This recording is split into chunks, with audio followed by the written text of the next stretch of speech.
muy pocos países, por ejemplo, en el caso de Cuba, no tienen el amparo. Cuba no hay arbitrariedades, tienen sangre suiza, no hay arbitrariedades. En el caso concreto de los nacionales es el mandamiento de seguridad, y a través de ellos se empieza a accesar, a través del mandamiento de seguridad colectivo o amparo colectivo, se empieza a accesar a este tipo de derechos. Pero en el año de 1990 surge un código que signó América Latina, el Código de Defensa del Consumidor.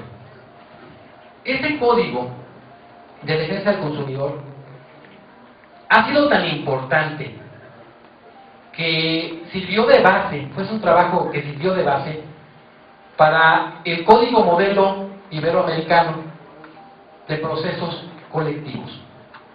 Entonces, imagínense la trascendencia que tiene esa codificación.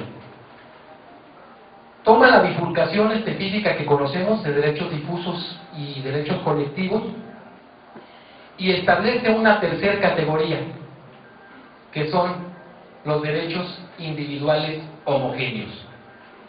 Esos derechos individuales homogéneos que abren la brecha para las acciones reparadoras de los daños causados individualmente. Trascendental. Quizás el código, por ser el primero de esta naturaleza, había una gran flexión y le faltaron algunos elementos que posteriormente en 2002 con el código modelo se fueron perfeccionando.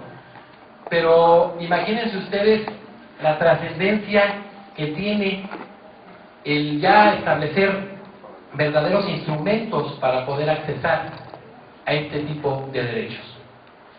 ¿Cómo es posible que el país que le dio al mundo el mecanismo de protección constitucional más importante, hasta febrero de este año, introduce el interés legítimo para poder accesar? Hijo, es inconcebible. Es inconcebible, no nos lo podemos permitir, y los mexicanos no nos debemos de dar ese lujo. Debemos cumplir con el compromiso que se tiene y que se ha tenido con gente como Rejón, con gente como Teo, como el caso Luis Vallarta, sobre todo cuando hay juristas de esta calidad como un pequeño botón.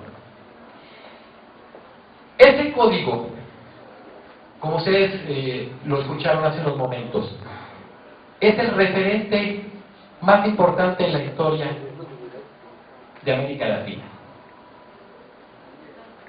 Alguien puede decirme, ya existían las acciones de clase que en el siglo XVII se ven plasmadas en el manejo de la equity, o en 1938 hubo una ley federal de reglas del proceso civil que en el artículo 36 ya lo establecía. Sí, pero si profundizamos se van a dar cuenta cómo este código es muy apropiado para la formación, el manejo heterogéneo de la población y como somos los latinoamericanos. O sea, la acción de clase es más individualista. Entonces nosotros estamos en un país donde es heterogénea la población, donde el nivel cultural es bajo en comparación de países industrializados. Entonces se buscan algunos principios que al final de cuentas los vamos a ver más adelante y perfecciona el código iberoamericano, el código modelo, donde se maneja el adecuado representante que pueda permitir verdaderamente que haya un acceso a estos derechos. Las definiciones con relación a que si es el interés o el derecho difuso y colectivo surgen del derecho administrativo italiano. Se empiezan a tomar los bastiones.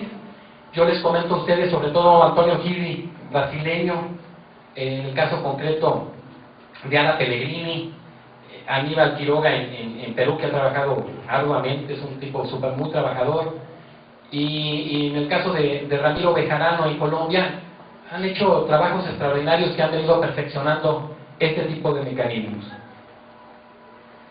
El código modelo iberoamericano cuando se va a estructurar, inicialmente la idea surge estando en un evento internacional Antonio Gide en Roma, en 2002, y después en Montevideo, Uruguay, se aterrizan las ideas de Antonio Gide, y él hace una crítica muy fuerte, y quizás es más seguidor de las acciones de clase que de la estructura plasmada en el código precisamente de la defensa del consumidor de 1990 de Brasil, siendo el brasileño.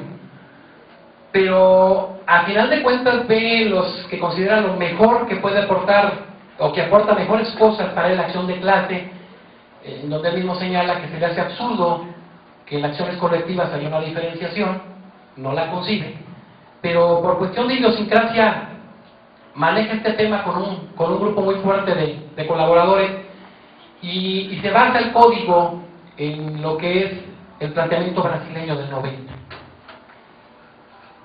¿Qué introduce de novedoso y sobre todo que nos puede aportar mucho a entender estos intereses difusos que en su manejo de comprensión hay muchos doctrinistas que señalan que son derechos confusos?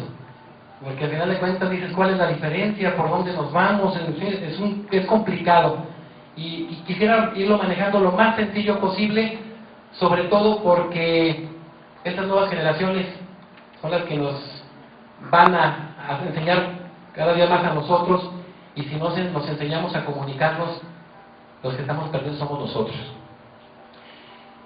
Este código modelo iberoamericano establece criterios muy específicos para poder, sobre todo, diferenciar y definir los derechos difusos, colectivos y los individuales homogéneos. Muy común que alguien diga, no, es que los individuales homogéneos son los mismos de los colectivos, y hay una confusión enorme. Bueno, estos tres criterios son muy interesantes, sobre todo el último criterio, que es el de origen, pero realmente no son descartables los primeros dos. El primer criterio establece que es la base, la titularidad del derecho material. Esto implica el aspecto subjetivo del plasmado de los criterios específicos para diferenciar y definir estos derechos. ¿Qué pasa o qué plantea? ¿Cómo se pueden establecer las diferencias y hasta dónde estas diferencias pueden ser claras? Primero, el derecho difuso pertenece a una comunidad formada de personas indefinidas e indefinibles. Indefinidas e indefinibles. O sea, no lo vas a poder definir en un momento dado. Los que tienen el derecho a un ambiente sano, equilibrado, ¿sí? No lo vas a poder definir, no lo vas a poder determinar en ningún momento. Es una característica muy propia de los derechos difusos, esa difusión que se da. El segundo, en cuanto a los derechos colectivos, el titular es una comunidad formada por personas indeterminadas, pero determinables. Ahorita vamos a ver un ejemplo muy clásico. O sea, indeterminadas, pero que son determinables. Y por último, los derechos individuales homogéneos pertenecen a una comunidad formada por personas perfectamente individualizadas. ¿Por qué? Porque la naturaleza de estos derechos es individual.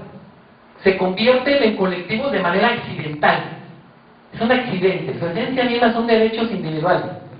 Entonces, por cuestión en donde se maneje un origen común y la importancia o los beneficios que se puedan tener con la acción, se colectivizan. A diferencia de la acción colectiva, de lo que son el caso concreto del derecho difuso y el derecho colectivo, que es una naturaleza o esencialmente son grupales, colectivos. Y son indeterminados, pero son determinables. Esta definición para muchos no les satisface este criterio, y aparece un segundo criterio muy interesante. Es de acuerdo a la división del derecho material, y ese es el aspecto objetivo. ¿Qué implica esto? Que los derechos difusos y los derechos colectivos, o sea, ambos, son supraindividuales, metaindividuales. súper individuales, van más allá de la individualidad, esa es su esencia. Y los derechos individuales homogéneos son individualistas, y al final de cuentas, a pesar de que parten de una colectividad formada por víctimas que sufrieron daños por actos antijurídicos, ahorita vamos a hacer un ejemplo, pueden dividirse de manera específica. Por ejemplo, hay una empresa, no aquí, en Inglaterra, que aquí no pasó ni con bulla ni con nadie, que los vehículos tienen defectuosas sus llantas. No sé, no lo están grabando. Entonces, están defectuosas las llantas y eso implica un peligro para todo el mundo, el que va en su vehículo, el que circula. Cuando hablamos de la gente que puede ser afectada, estamos hablando de un derecho difuso. Si el reclamo lo va a hacer aquellos que ya adquirieron los vehículos, ¿qué van a pedir? Un derecho individual. ¿Verdad? Que sus llantas se las recuperen. Entonces, ese es un derecho Individual. colectivo. Individual. ¿Sí?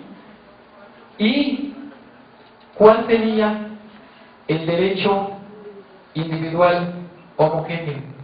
Aquellos que ya sufrieron un daño y que entonces viene el proceso condenatorio.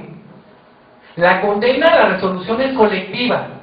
Donde se individualiza es en la ejecución o en la liquidación. Hasta ahí viene la individualización.